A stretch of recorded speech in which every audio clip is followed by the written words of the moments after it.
细节背后总掩藏很多迷茫。铺满荆棘的路上充满未知方向，粉碎摧毁那虚伪幻想，逐渐付出真相，热血才有力量。现实的伪装制造很多假象，永恒不变是坚守炙热的信念。拨开乌云的天空，融化寒冷冰霜，信念给我力量，冲破迷雾的坚强。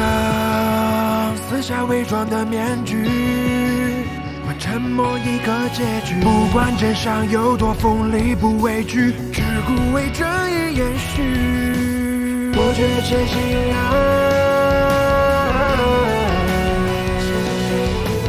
我却坚信爱，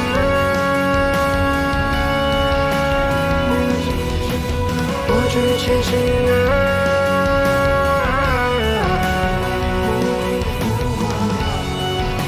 为沉默解开这结局，内心的方向。为沉默解开这结局，内心的方向。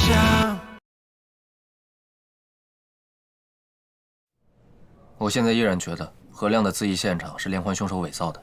他用的什么方法？麻醉剂。他制服何亮以后，用麻醉剂将其迷昏，然后伪造成自缢现场。怎么证明？我申请对何亮进行再次查验。可问题是，何亮现在正在 ICU 抢救，怎么勘查？要不就等何亮抢救过来，问他口供不行吗？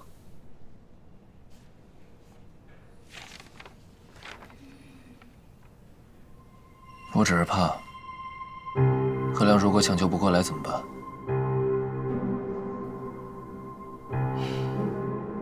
铃铛，这个案子是你负责的，你觉得呢？这个连环凶手太狡猾了，我认为任何有希望抓住他的蛛丝马迹的行动都值得一试。自从脸谱连环案持续发生以后，其实对市民心理造成了很大的心理影响，甚至现在已经有人质疑，我们当年是用了某些手段抓了一个替死鬼。所以呢，现在我们将面临的是案子本身和舆论的双重压力。如果我们总是被牵着鼻子走，会影响我们警察的形象。所以我们必须抓紧时间，赶紧给社会一个交代。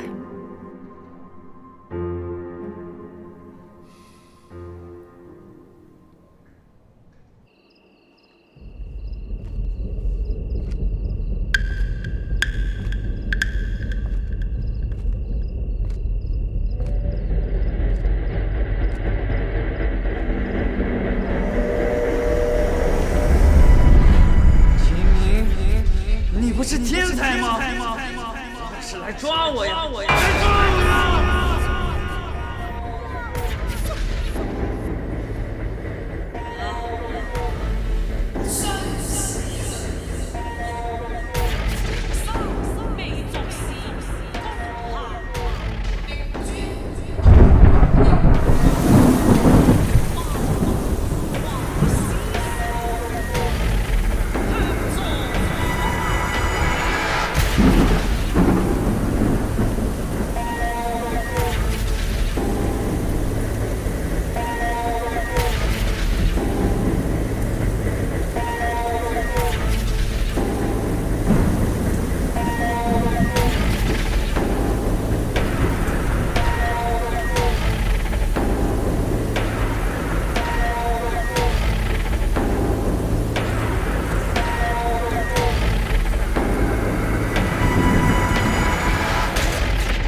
大专家，你拉琴真的没有天赋，别拉了，行吗？不作妖了啊！陪我聊2毛钱的。不想聊。我知道，案子进展的慢，领导呢批你了，你心里呢肯定不舒服，对吧？哎呦，你肯定会觉得我们会在背后议论你。哎呦，省里来的大专家也不过如此嘛。其实，案子进展的慢，李队才是最着急的那个人。他是领导，所有的任务都在他一个人身上扛着呢。他比我们任何一个人都要急。但是你挨批了，你着急呢也是应该的。但是你想想，我们重大刑事案件破案率87.2%多，超过了法国、英国、加拿大，比美国还多了20多个点呢。而且我们的命案破案率接近99%，治安稳定，老百姓呢都安居乐业，日子过得和和美美的，多好啊！所以说，我们中国警察超级牛的。其实，就算是一些陈年的案子，他当时没有破，你看过了很多年，法网恢恢，疏而不漏，哪个凶手他逃得了啊？他逃不了。我说完了，你也别不高兴了，继续拉吧。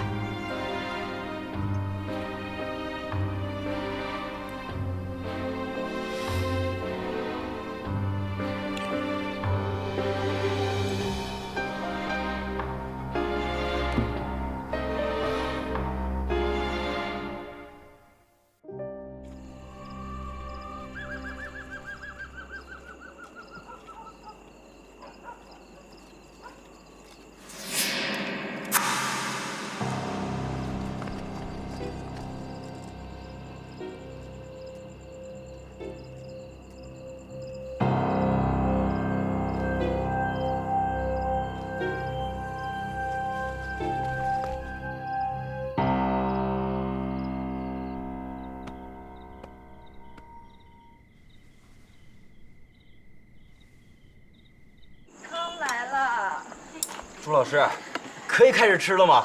朱老师，我都饿了。好了，可以开动了。吃饱之后呢，咱们补习1个小时语文。暑假了还不让我们歇一歇呀？对啊，咱们读职高学导游，又不参加高考，再学语文有什么用啊？谁说没有用啊？你想想啊，你们做导游，以后面对游客的时候，不得给人家讲解景点啊、名胜古迹什么的，这不就都用到了吗？可是我听我奶奶说，以后当导游根本赚不到什么钱的。我以后有钱了呀，我就想去外面的世界看看。是啊，其实我也想出去，我想当明星。对了，桂元峰，你学习成绩最好了，你以后想干什么？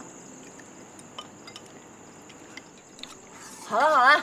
大家甭管以后要做什么工作，现在呢，好好吃饭，吃完饭呢，咱们就好好学习。学那么辛苦有什么用啊？我爷爷说呀，这龙帆市要搞一个什么工业园区，选址啊就在咱们龙谷村，明年集体征地拆迁。那咱们不都成财2代了？这不管有多少钱，总有花光的那一天。只有自己有本事，那才真的是一辈子吃不穷穿不穷。哎，周老师，你这话就不对了。听说你们家有祖传的金条，应该拿给我们看看啊！拿给我们看看呗。好呀，那都是村里人瞎说的，你们别听这些，赶紧吃饭吧，快吃饭吧。今天不忙。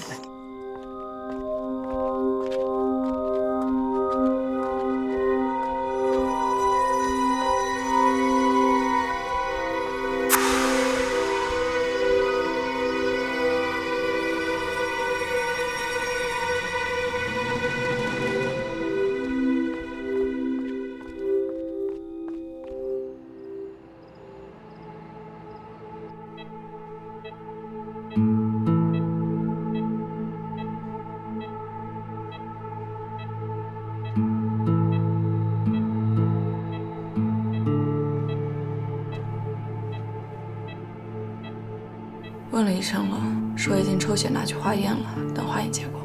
得快。医生说了，必须先确保病人度过危险期，而且化验需要时间。咱们总不能因为自己要做毒化物分析，就耽误医生正常的工作吧？行了，别想了，也许明天一觉醒来，何亮就醒了呢，连环凶手的谜底也就解开了。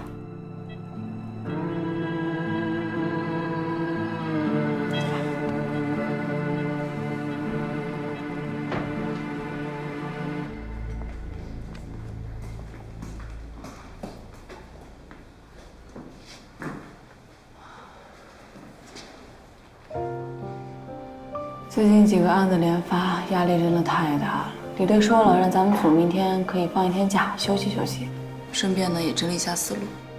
我不用休息。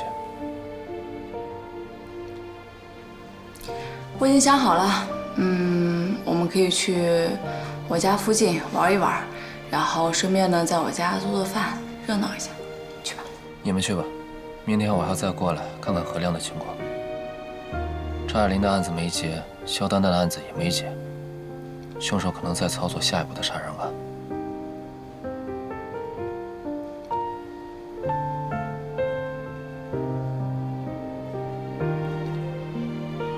就你在着急吗？就你操心吗？你觉得我们不着急吗？关键是我们已经工作几个月了，这样下去的话，精神会崩溃的。就算是个铁人，这个时候也要喘口气。再说了，那环环、彪哥、大宝能让你一个人守在医院，我们出去玩吗？不去拉倒。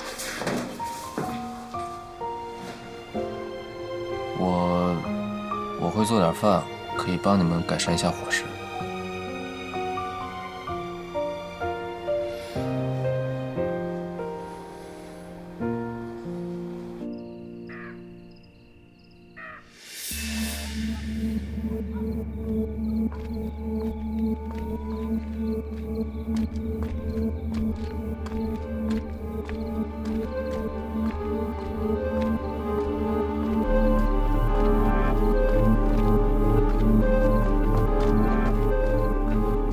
结庐在人境，而无车马喧。结庐在人境，而无车马喧。问君何能尔？心远地自偏。问君何能尔？心远地自偏。采菊东篱下，悠然见南山。朱老师，朱老师，怎么了，小雨？后面好像有人在跟踪我。别害怕啊。咱们大家今天的补习就先到这儿吧。一会儿大家回去的时候，小雨跟大家一起回去。别害怕了啊。朱老师，我以后能不能跟你们一起补习啊？好啊，只要你想学习，随时都可以来啊。我想学点东西，争取以后也能出去上班。就你这样，也就一个厂妹，每个月工资3000块钱。3000块钱足够了，够养活自己的了。最重要的是，可以看看外面的世界。你都已经嫁人了，家里还有一个瘫痪的公公，还想出去看？没事，小雨，别灰心。人呢，机遇要掌握在自己手中。只要你想学习，老师随时欢迎你来。谢谢朱老师。没事。你们这几个男孩子，一会儿回家的时候，先把女生护送回家。好的，行，回家吧。走吧。走吧，再见。朱老师再见。再见。拜拜。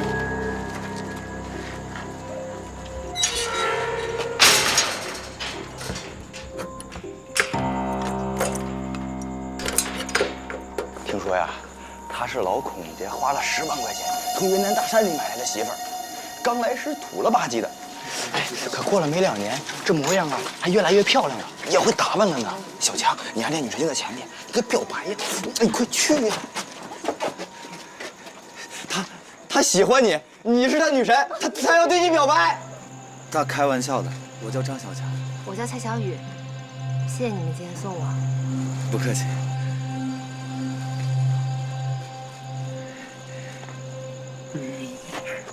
太怂了，怎么别人的老师打断他的腿呀！有什么不敢啊？等着吧，我不光要表白，我还要追到他。追呀！是能知道好运。对啊，知道好运吗？来，这个。好了吗，秦明？马上啊！碰一个，好不容易放个假啊！好。哇，看起来真的很香哎。可以啊，秦法医。哎，要不咱们就边吃边玩，玩一个游戏怎么样？玩什么？丢手绢。太幼稚了。我们玩那个成语接龙怎么样？成语接龙。那个我文采不行。我也不行。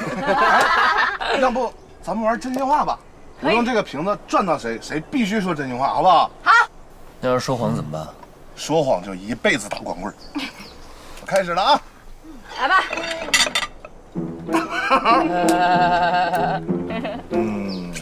你几岁初恋的？说实话啊，我一直都是单身，没有处对象。不能吧？到现在没谈过恋爱？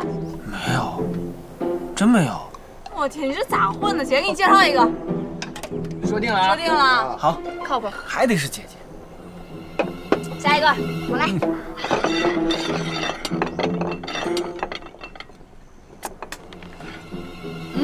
铃铛姐，第一次打波波是什么时候？大概是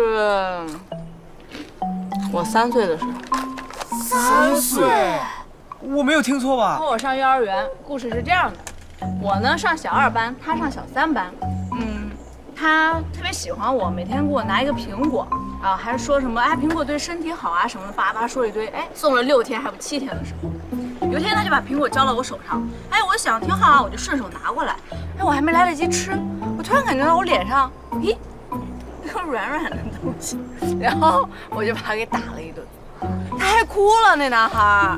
完了第2天他妈把他带到学校，然后就要转学，后来他就走了，我没见过他了。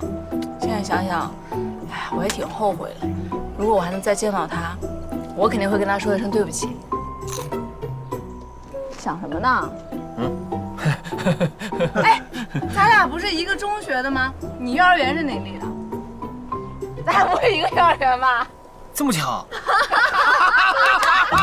这也太巧了吧？不会，这么小的事情我也不记得。下一个是谁啊？该你了，姐，你啊。我来。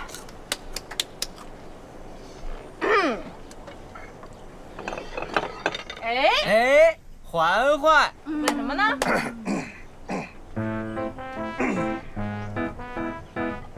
环环，你到底喜不喜欢我们彪哥？实话，必须得实话。我不喜欢。你怎么耍赖呢？你得说实话。我说的就是实话，我对天发誓，我就是不喜欢他。彪哥，我真帮不了你了啊！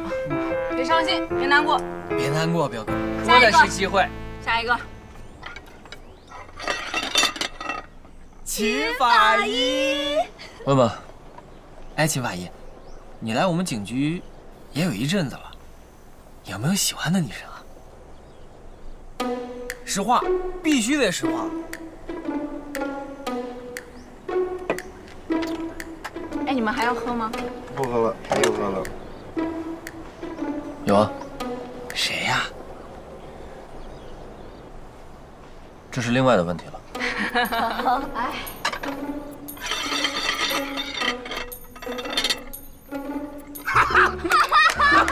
没想到吧？躲不过，还是你躲不过，快说！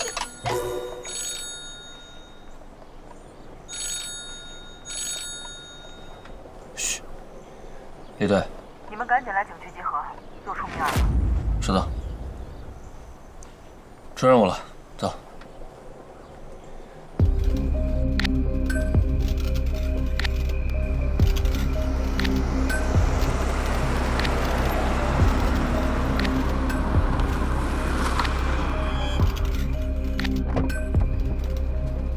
李队，什么情况？这个村子一夜之间发生了2起命案，死了3个人。我现在去第2现场，你们去第1现场，具体的镇警会给你们交代。走吧，边走边说。我们龙口村是一个聚居型的旧街村落，属安陆镇管辖。村里面的青壮年男女大部分都出门打工了，剩下来的大都是爷爷奶奶带着留守儿童，还有一些年轻人在这里生活。镇上还有一所职业高中，村里面的大部分孩子都在这所镇职高中就读。虽然偶尔也会有一些偷鸡摸狗的小案，但是极少发生什么命案。没想到这次竟然一下死了3个。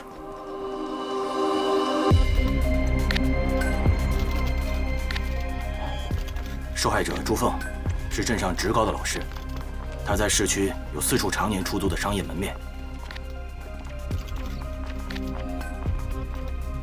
外面都是一些什么人？啊，是朱峰的学生，都是龙口村的，大概是听说老师出事了，都过来看看。死者是老师？是的。谁报的案？啊，报案人是他的一个租客，今天正好是这个租客来交租的日子。租客敲了半天门没人应，然后就打他手机，结果在院子里听到手机响，就是没人接。然后租客从院墙门看过来，发现死者，马上就报警了。我们派了一个警察翻进来，然后从里面把院门锁给开开了。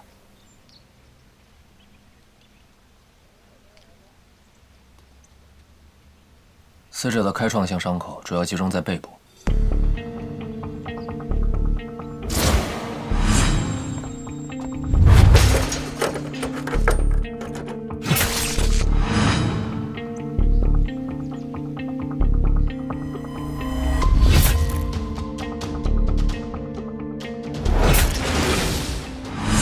尸体周围有大量的喷射状血迹，还有很多血色脚印。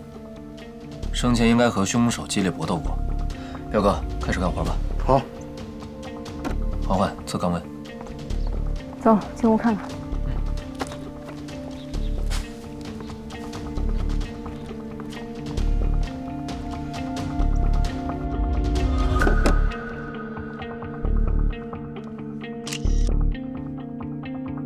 我们已经做过了现场调查，朱峰家的衣柜没有被撬开过的痕迹，他随身的钱包、手机也没有丢失，看来凶手不是为了劫财。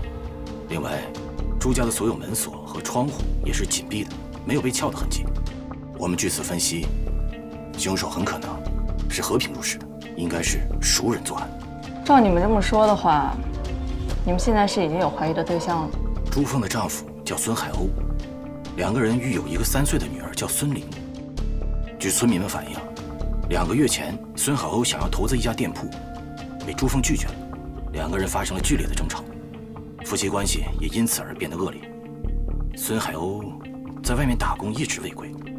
他们家在龙帆市有4家门店，她丈夫还想再开一家，证明他们家的家底还挺厚实。朱峰的曾祖在民国时期开过当铺，他家祖上有钱。村民们还一直传言说，朱峰到现在还保存着祖传的金条。祖传的金条？听上去挺诱人啊。那你们先忙，有什么事儿随时找我。辛苦了。啊。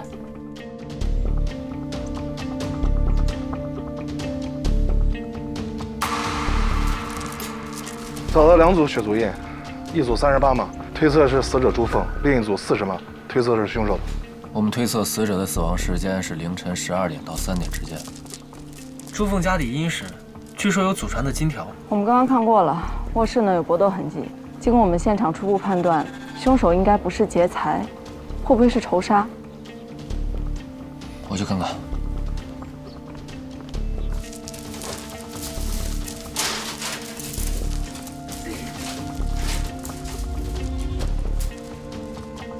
地面上有打斗的痕迹，还有一根头发，应该是受害者，我已经带走了。床上没有打斗的痕迹，但是床头柜上有一个血手印。哦，这边我都检查了，没有轻弹的现象。下一步怎么办啊？怎么样？跟我到第2现场吧。一天死了3个人，在我们这儿是前所未有的事儿。走吧。村委的死者是一老一少，老的是公公，叫老孔；小的是儿媳妇，叫蔡小雨。今天早上被人发现，分别裸死在房间里。难道是乱伦？这个目前我们还不敢判断。这也是请你们来的原因。老孔啊，2年前花了10万块钱的彩礼，给儿子孔威从云南的大山里娶了个媳妇。2个人婚后的关系嘛，就说还是可以的。孔威一直在外面打工，小雨呢就留在家里面伺候老孔。半年前，老孔因为脑溢血瘫在了床上，也就是小雨一直在尽心照顾他，每天早上还把老孔推到院子里晒晒太阳。隔壁的王老太呢，每天早上都会跟小雨打招呼。今天早上看不到人，喊也没人应，所以王老太就报警了。大宝，公公都已经瘫痪半年了，你推断错了。这里的青少年还挺多的啊。是啊，这是我们这一片的特色。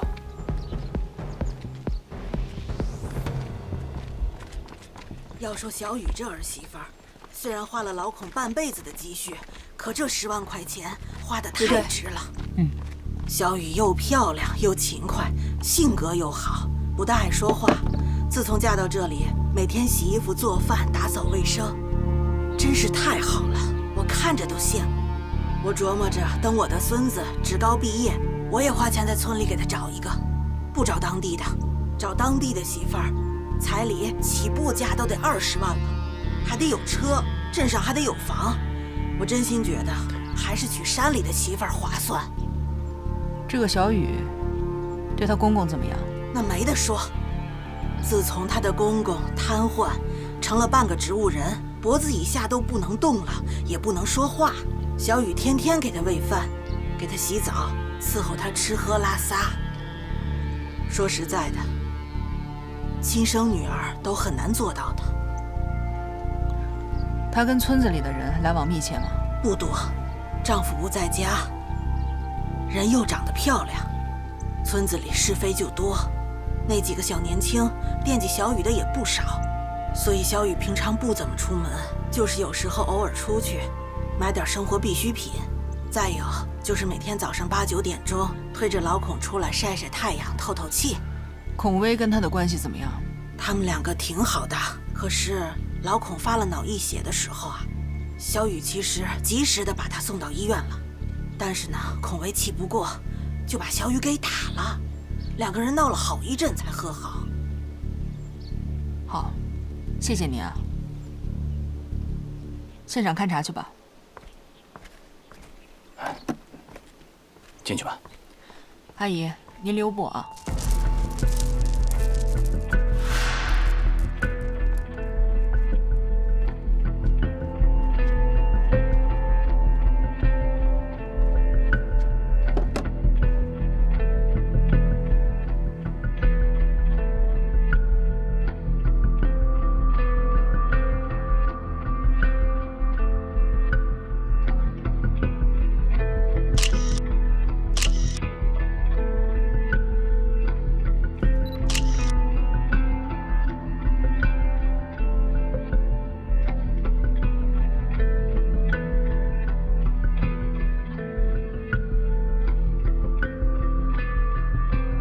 看起来很像是一个性侵的犯罪现场，死者颈部有扼痕，死于机械性窒息的可能性最大。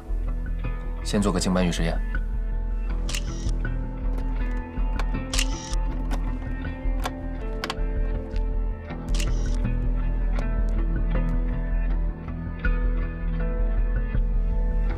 静脉预实验结果呈阳性，看来受害者的确是无性侵。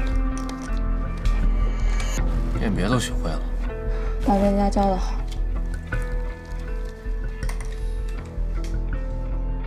房间里应该产生过激烈的搏斗，空调是开着的，空调有一片叶片正好掉在了床上，压在死者下方。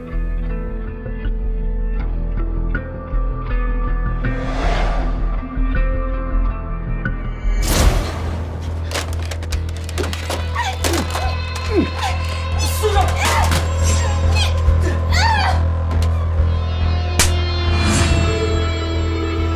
这个电话摆放的位置也很奇怪。如果说凶手拿过这个电话并且扔了出去，那么现在这个电话的底座上肯定会有他新鲜的指纹。聪明。抽屉和柜子没有任何翻动的迹象，另外门窗也完好，没有撬压的痕迹。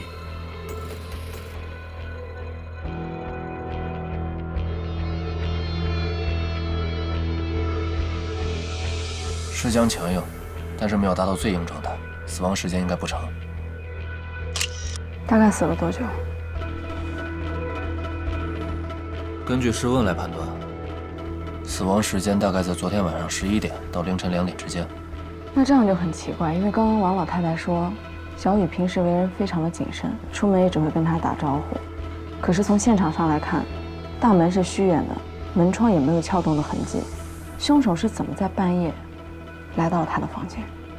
如果他真的那么谨慎，那他晚上不会忘记关门，这点的确很可疑。走，去西边看看。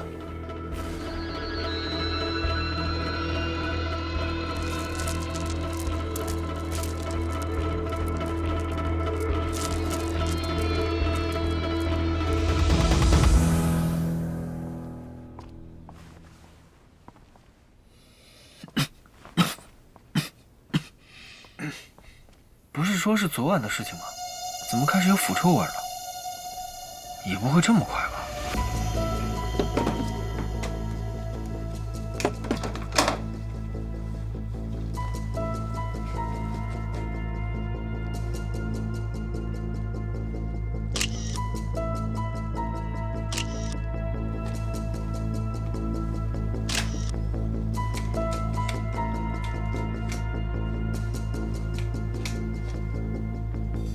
这个尸香程度看起来跟小雨差不多。长本事了啊！那你觉得他们两个谁先死的呢？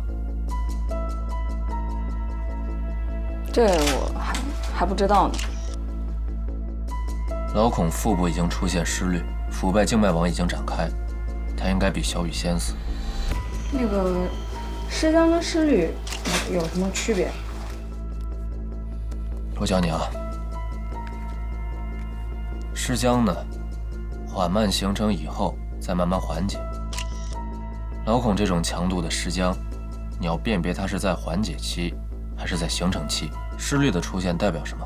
说明它是在缓解期，不是形成期，代表了他已经死亡时间超过了24小时。综合以上信息判断，老孔应该是在前天晚上死的。而且，老孔比小雨早死1天。老孔死在西侧卧室，现场无搏斗痕迹；小雨死在东侧卧室，那是一个性侵杀人的搏斗现场。那这就奇怪了呀，为什么会在老孔死后第2天，凶手和平入室并且性侵了小雨呢？哎，你们看，注射器，他是半植物人状态，用这个干嘛呀？难不成是用来注射毒物？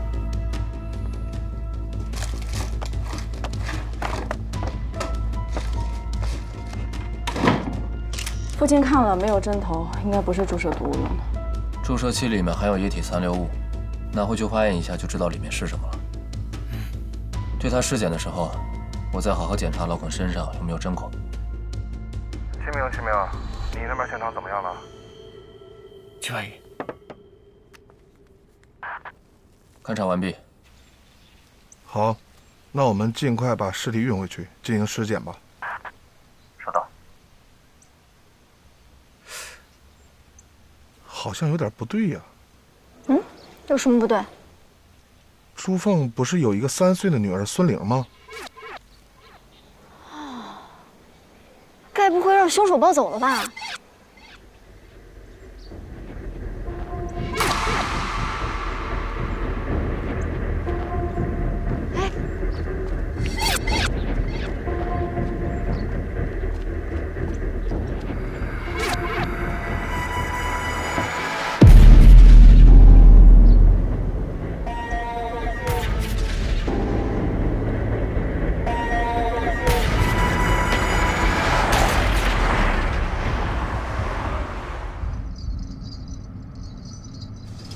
？4条人命。浩瀚，朱凤和孙玲就交给你和彪哥了。我行吗？你行。真的吗？我不会出什么岔子吧？你不说，就不会出什么岔子，因为你的嘴实在是好。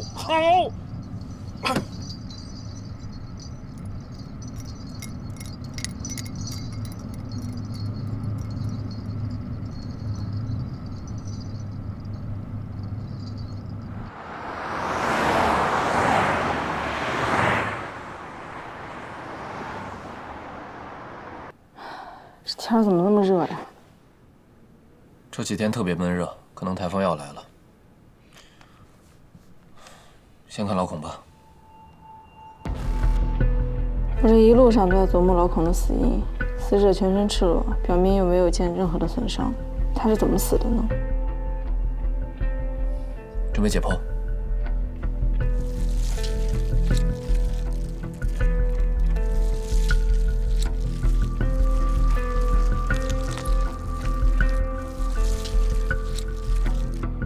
颅骨少了一块，断端的边缘已经圆断。这是死因吗？他之前脑淤血，是颅骨去除颅内积血的手术形成的。颅内无血肿，颈部无勒痕，看上去就像自然死亡。如果是自然死亡的话，为什么会全身裸体？他脑溢血，完全瘫痪，生活不能自理。裸体的话方便处理大小便，而且也方便擦身。你看他卧床这么久，身上没有褥疮，说明经常有人给他擦身。小雨把他照顾得很好，所以我断定他是自然死亡。那如果是这样的话，小雨为什么不在老孔死的当天找村民们来帮忙？为什么要把尸体放在家中，而且紧接着第2天他就受到了侵害？这确实是个疑点。再来看一下腹部。为什么死者的腹腔里会有这么多粪便呀？难道是内脏腐败，或者是胃肠道穿孔？我直接切开了他的胃，这些黄色的应该是他胃里的食糜。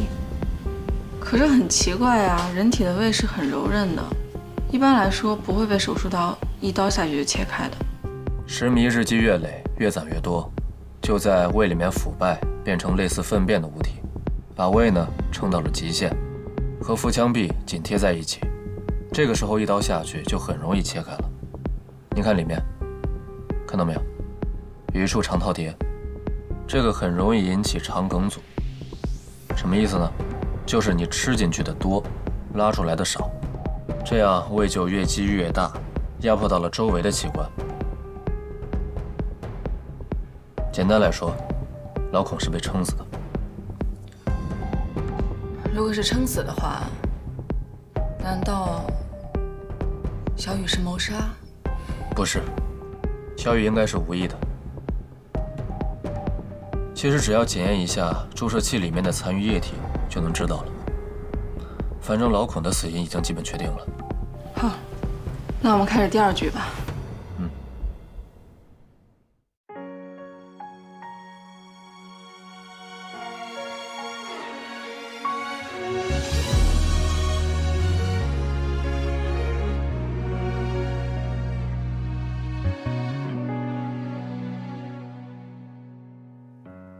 睁开眼，幻想到你怀中，讨厌这种小冲动，不想再见，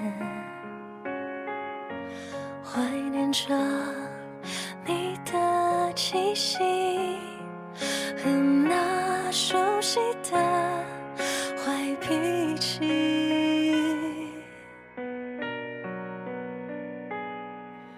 偷偷地告诉他，怕你还没知道，尝出这寂寞味道，放手说不需要，可待可知我在思念谁，心要放在哪里，强忍着悲伤向你飞奔去，可待可知我在思念谁，是为你在呼喊，忘不了那思念。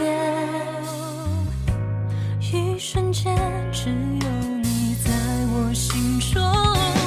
I want you， 你在犹豫什么？不用害怕，我们的爱情故事多难记，无所畏惧。我还在思念谁，可我还是没知道，曾经我们都在彼此梦中。I want you， 没想起你的脸，守住最爱的梦，看哭在你间，只有你在我心中。After you。